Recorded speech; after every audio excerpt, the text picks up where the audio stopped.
만나면 좋은 친구 MBC.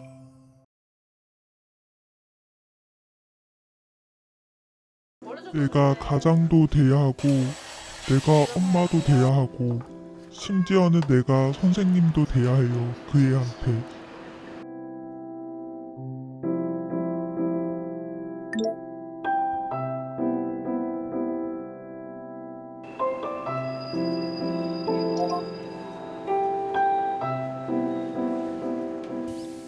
그 법정 한부모 고비 자격이 돼야지 증명서를 발급이 되더라고요.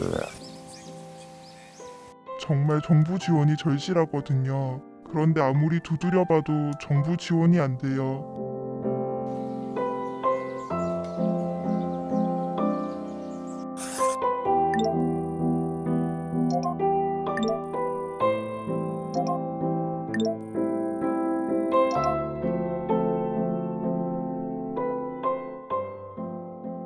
백이 10으로 먹고 살 수 없는데 더 벌려고 노력을 하면 지금 받고 있는 지원조차도 다 끊기니까.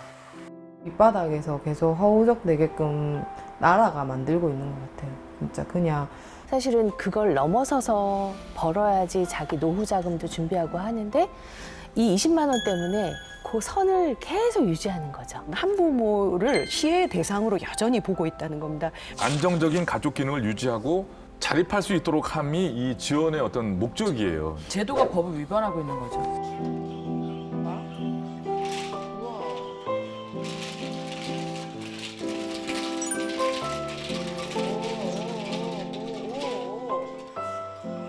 저도 이제 미리 이제 준비를 해놔야 되는 상황이고 이제 그래서 이제 조금씩 알아보고는 있는데 되게 그게 무서워요, 솔직히.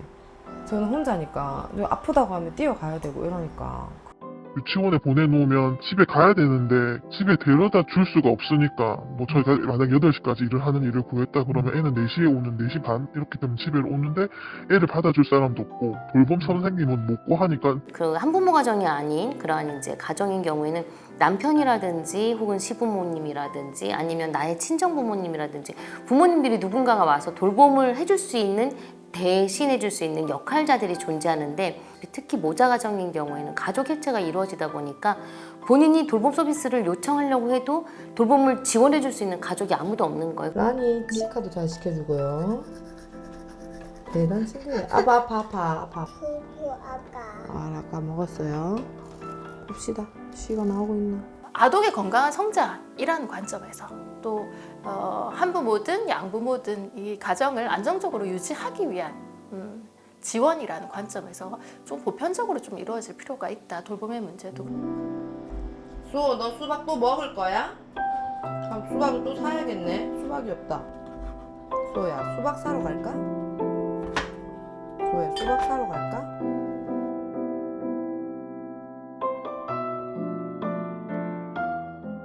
모든 문제가 육아를 이제 부모의 몫이다, 개인의 몫으로만 두고 출발하기 때문에 발생하는 것 같죠, 사무국장님? 그렇죠. 보통 투잡, 쓰리잡을 많이 하세요. 그래서 밤에 이제 야간에 일을 하실 때는 CCTV를 달아놓고 출근하시는 경우도 좀 있었었고요. 얼마 전에 내보가이 사건이라는 게 좀 있었을 거예요. 그때도 그 엄마가 아이를 혼자 키우고 있는데 아이가 유치원을 안 가겠다고 하니까 엄마가 잠깐만 나갔다 올게 하고 나간 거였는데 아이가 이제 그새를 못 참고 내복 차림으로 이제 밖을 나갔던 거죠. 혼자서 그냥 발을 동동 굴릴 수밖에 없는 이런 상황들이 너무나도 많이 있습니다. 최근에 애 키우는 이제 후배들 얘기 들어보면 뭐 돌봄 계열의 그런 서비스들을 나라에서 많이 이제 하더라고요. 뭐 이런 서비스들로는 그러니까 한부모 가족의 돌봄 공백이 채워지지가 않는 거겠죠. 네, 물론 이제 학교에서 뭐 방과 후 교실이라든지 이런 부분들이 이제 확장이 많이 되긴 했지만 여전히 그 틈새 시간이라고 하죠. 예를 들면 학교를 갔다 와서 방과 후 교실까지 마쳤지만 엄마가 올 때까지의 시간이 2~3시간 비거나 하게 되면 근데 거기에 또 학원을 보내려고 하면 비용이 많이 들지 않습니까? 그렇게 하면 이제 제일 그래도 이렇게 활용할 수 있는 게 아이 돌봄이입니다.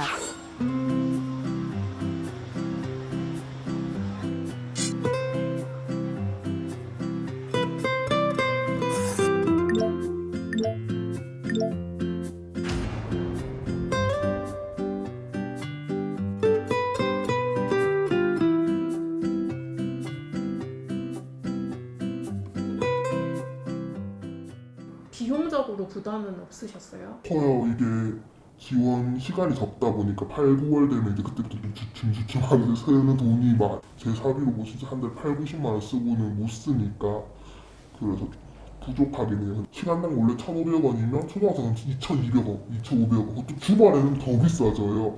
그러니까 막상 나도 주말에 뭘 하려고 하면 쓰기가 뚝 떨어지는 게 뭐 3, 4시간만 써도 지원을 받아도 3, 4만 원이 그냥 넘어가니까 저렴하자곤 하는데 그래도 좀 큰 돈이 나가는 거니까.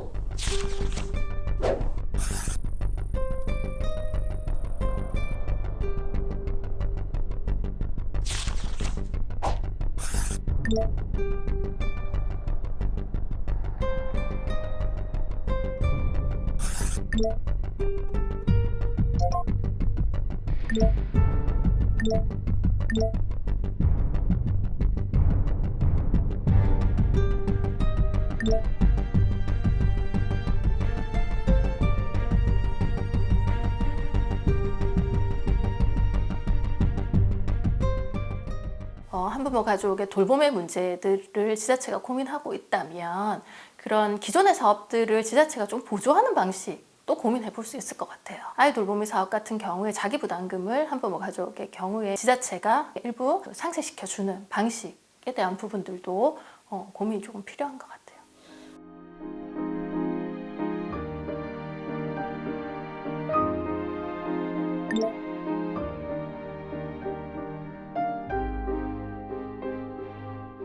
대기도 좀 길고 하다고 들었는데 사용하시기에 불편한 점은 없으셨어요? 저는 그래서 한 사람을 쭉 쓰고 계시는 게 그 바꾸기가 힘들다는 걸 알아서 한번 이게 빠져나가 버리면 내가 쓰고 싶을 때 다시는 못 쓰는 것도 알고 또 내가 필요할 때 신청했을 때 얼마나 기다려야 될지 또 그 사람이 지금 쓰시던 분이 될지도 모르겠고 돌봄도 말했듯이 쓰려 하면 기간이 일주일 기다려야 돼요. 당장 내일 쓸 건데 내일 못 쓰고 그러면 그거 내가 하고 싶었던 거 못 하고 이런 게 제일 큰 공백이죠.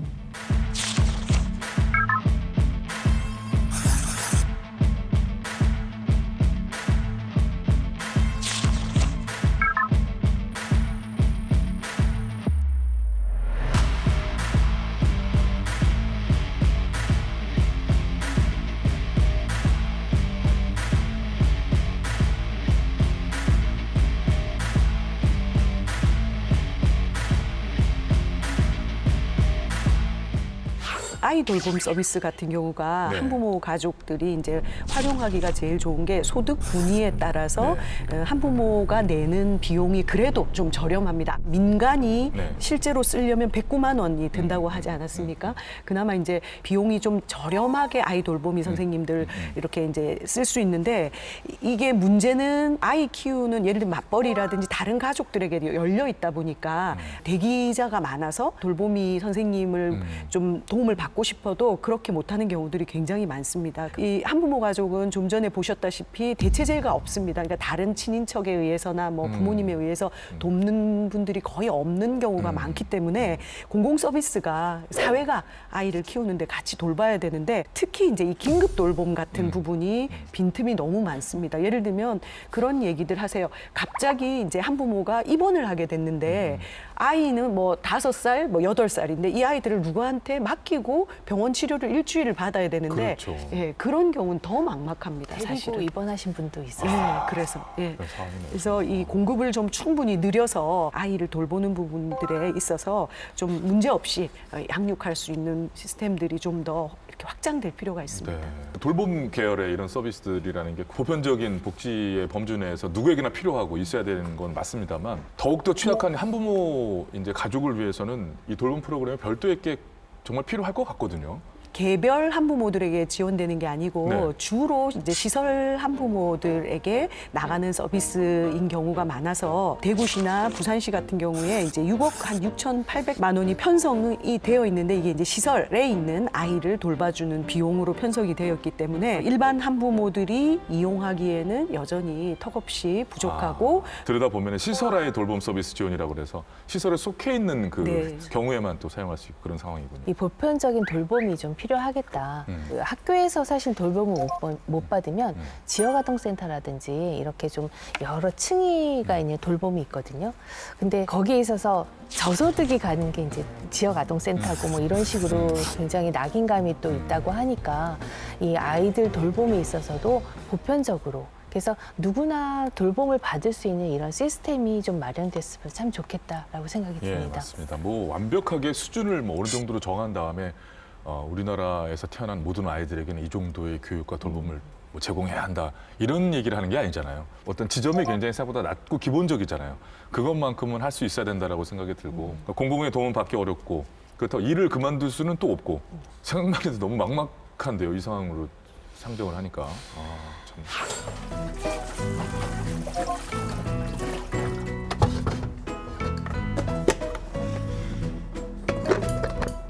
수호 씨 많이 먹을 거야? 조금 먹을 거야?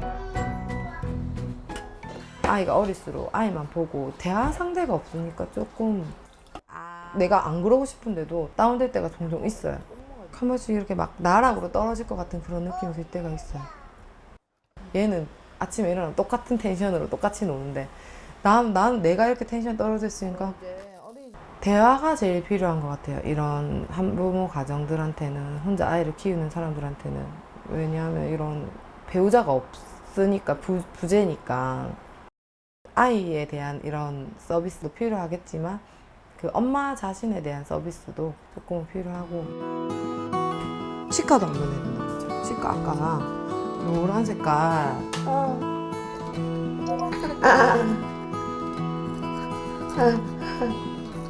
아이도 엄마가 심리가 단단해 아이한테 내려가는데 왜냐면 저도 진짜 막 화도 많이 내고 혼자 울고 이랬거든요. 그게 모르고 못 배워서 내가 행복해야 아이들이 행복해지더라고요. 금전적인 것도 힘들지만 더 깊이 말하면 금전적인 것보다는 심리적인 지원이 조금 많이 힘들었어요. 누군가한테 받고 싶다, 위로받고 싶다, 내가 잘 모르는 거를 이렇게 해야 돼, 알려주는 사람이 없다는 거에 대한 게 좀 힘들죠. 엄마 이거 뭐지? 소 덤프트럭이 책 읽어준다. 이리 와봐. 야옹이가 야옹이 팬티 입자. 소 책 읽어줄게. 그래 덤프트럭 책 읽자. 지금 이제 애기 낮잠 자고 있으면 뭐 많으면 2시간? 또 이런 낮 시간대는 같이 자게 되고 자고 일어나면 허무해. 아 왜 잤지? 뭐 할 게 많았는데 누가 자고 일어나면 다 치워놨으면 좋겠습니다. 뿅 하고 빨래도 널어놓고 개 놓고 설거지도 해놓고 반찬도 좀 해놓고 이런 거 진짜 그냥 그런 거가 제일 행복할 것 같아요. 지금 상황에서 제 상황에서는. 한부모 가족에 대한 지원 정책이 중앙정부에서 굉장히 많이 하고 있지만 또 지자체들이 또 별도로 하고 있는 사업들이 있어요. 그 서울에 가사 지원 서비스라는 게 있었는데 서울시가 그 사업의 대상을 중위소득 120%로 잡았어요. 굉장히 많이 잡은 거죠. 그러면 이제 소득 기준에 관계없이 보편적으로 이 사업은 지원을 하겠다라는 거예요. 그래서 굉장히 고무적으로 그 사업을 봤는데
고용노동부에서 자문 받았어요. 가사관리사 근로자법 생길 때 올해 시행되기 전에 작년부터 직접 연락을 주시기도 했었고 저희도 담당자분하고 확인을 했었는데 이게 가사관리사님을 저희가 직접 고용해야 하는 게 아니고 가사관리사님이 소속되어 있는 회사에서 가사관리사님을 직접 고용해야 하는 거라서 그리고 저희는 그 업체하고 계약을 맺은 거예요.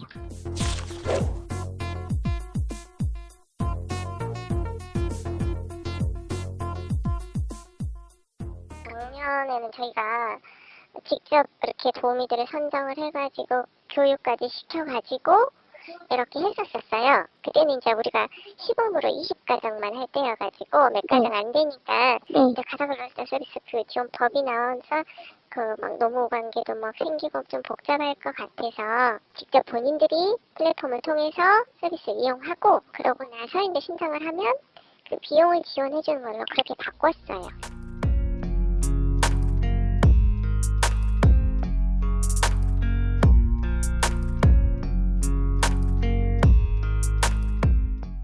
저희가 취재를 하면서 이제 당사자분들에게 어떤 제도가 가장 필요하다고 생각하세요라고 이제 여쭤봤더니 1시간만이라도 하루에 좀 편안하게 쉬고 싶다는 얘기를 하셨다고 그래요. 너무 고단해 보이시잖아요, 지금 우리 어머니들이.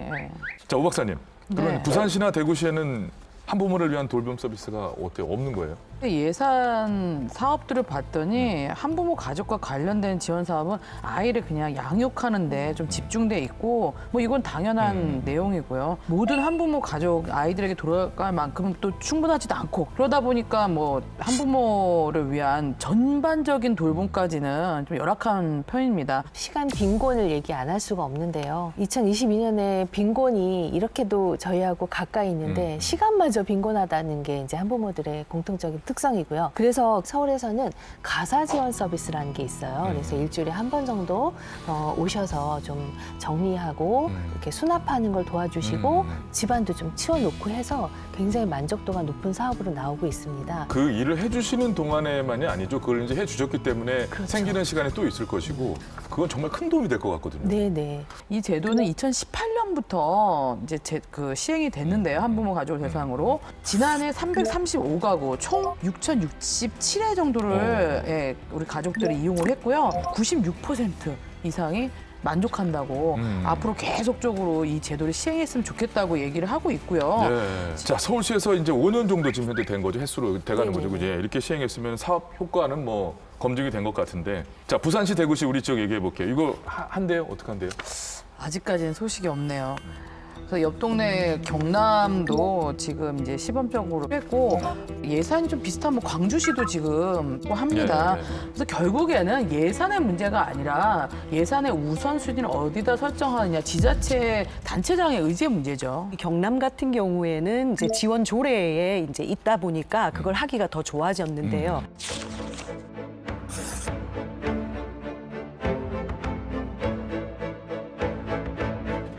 시행을 할 수 있는 근거는 마련되어 있다는 거죠. 그렇다면 이제 이 좋은 제도들을 좀 도입했으면 하는 바람입니다. 지금 이제 서울시 뭐 자치구들도 따로 이렇게 많이 돌봄 서비스를 하고 있거든요. 그런데 광역시에서 이렇게 본격적으로 해야지 전체 또 시군구로 퍼지는 게 있거든요. 그래서 그 자치구부터 시작하는 것도 또 의미 있지만 또 부산시나 대구시도 더 의지를 발휘하는 게 중요할 것 같습니다. 네, 맞습니다. 사실 한부모 가족 관련 정책이 일단은 중앙정부 중심으로 이게 크게 시작이 돼야 되고 큰 틀이 마련돼야 되겠지만은 지금 얘기해 주신 대로 지자체들도 의지만 가지면 얼마든지 또 할 수 있는 그런 부분이 많이 있다고 생각이 되거든요. 그런 의미에서 지난해 부산시에서 이 한부모 가족과 관련해서 큰 움직임이 있었다고 합니다. 어떤 것일까요? 한번 살펴봤습니다. 저 같은 경우는 제가 전화를 돌려가면서 알아낸 거고요. 그렇게까지 안 하시는 분들은 이런 지원이 어떻게 돌아가고 있다는 것 자체를 모르세요.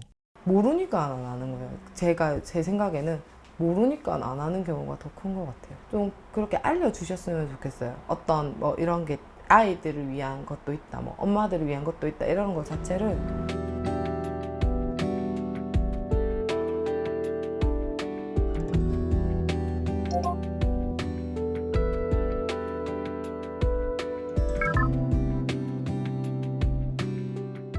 한부모가 정확하게 자기가 받을 수 있는 정보를 사전에 알고 가지 않으면 이제 수혜를 받을 수 없는 부분들이 있어서 정보를 습득하는 것이 굉장히 중요한데 한부모 가족들은 일도 해야 되고 양육도 해야 되고 가사노동도 해야 되고 너무 바빠서 그런 정보를 적극적으로 취득하기는 또 어려운 지점이 있어요.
물론 이게 한부모 가정이라는 게 뭐 미혼 가정도 있고 뭐 여러 가지 다양한 가정들이 많잖아요. 그렇기 때문에 그 가정들을 다 찾아다니기는 좀 힘들 거라는 건 사실이에요. 근데 좀 뭐 인터넷이나 이런 쪽으로 좀 활성화되게끔 먼저 뭐 카페 모임이나 뭐 다양한 방면들이 많잖아요. 굳이 그렇게 찾아가게끔 발로 뛰게끔 말고도.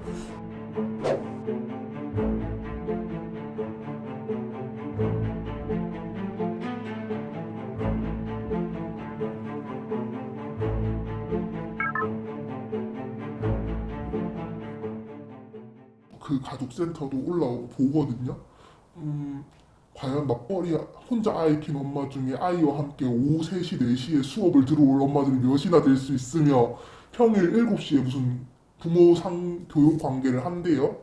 자, 근데 일하는 엄마가 어떻게 아이를 데리고 그 매주 수요일, 화요일마다 그곳을 갈 수 있냐. 그러니까 그런 것부터가 그분들은 안 해보고 안 겪어봤으니까 퇴근하고 오시면 되잖아요 하는데 그렇게 갈 수 있는 한부모 중에 차가 있는 사람이 몇이나 되고 그걸 하고 2-3시간 하고 10시에 집에 돌아가서 다음날 출근할 수 있는 엄마가 몇이나 되고 그런 저는 거기 지원하면 잘 안 가거든요. 너무 터무니없는 것 그리고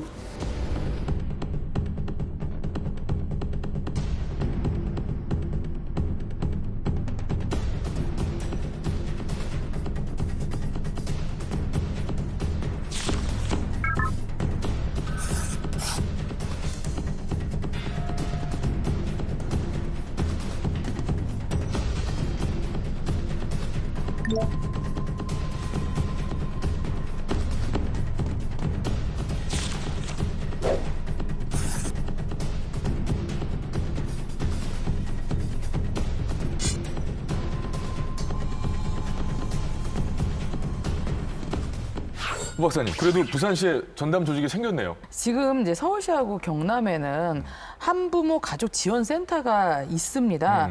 그것보다 이제 우리 부산시 같은 경우 규모는 작지만 이제 전담하는 곳이 만들어지긴 한 거죠. 그래서 이 사업들을 좀 보면요. 주된 사업이 이제 비양육자에게 양육비를 청구할 때 그 과정을 도와주는 서비스가 중요하죠. 네, 중요하죠. 그래서 그런 사업도 양육, 코칭, 상담 뭐 이런 사업들이 있고요.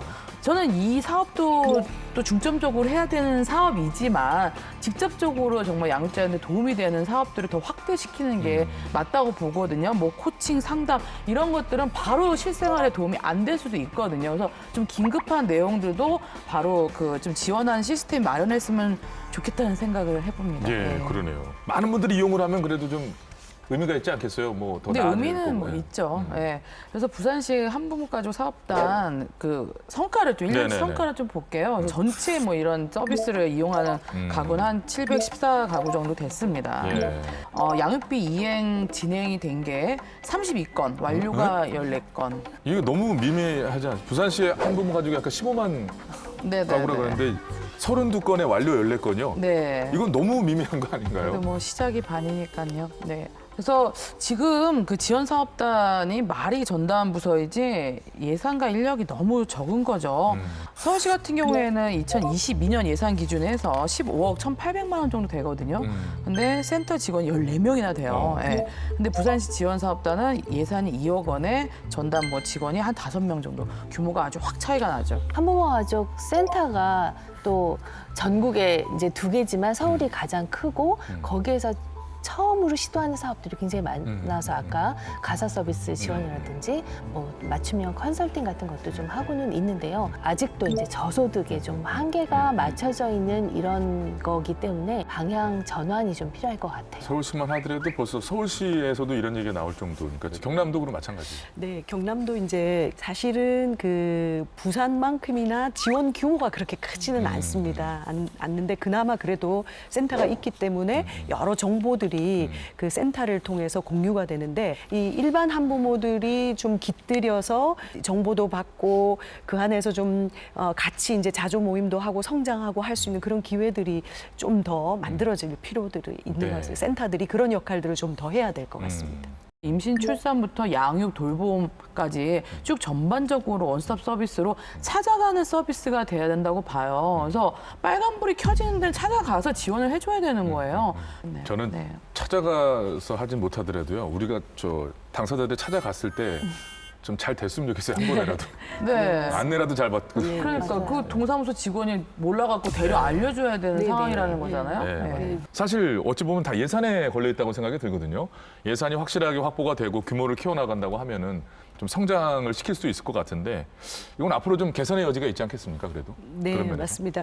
이 한부모 가족 지원 예산은 이제 예산 자체가 부족한 것이 이제 제 1번이고요. 근데 이제 있는 예산을 어떻게 좀 잘 써서 좀 균형감 있게 사각지대 없게 쓸 수 있는가가 중요할 것 같은데 부산 같은 경우에 한부모 가족 지원 사업단 예산이 방금 2억이라고 말씀을 네네네. 하셨지 않습니까? 근데 사실 한부모 가족 복지시설 그 편성된 예산이 1년에 42억 정도 되면 한 기관당 한 4억 6천 정도가 네. 투입이 됩니다. 그러면 이제 거점 기관이 부산 전체의 한부모를 지원해야 되고 이렇게 자립할 수 있도록 도와야 된다고 한다면 기관 하나와 전체를 다루어야 되는 거에 갭이 너무 크죠, 그죠? 균형이 너무 안 맞는 거죠, 네네. 그러면. 그래서 시설 입소율이 사실은 이제 70%, 60% 정도밖에 안 돼서 비용이 계속 들어가지만 시설 입소율은 낮은 그래서 불균형이 이루어집니다.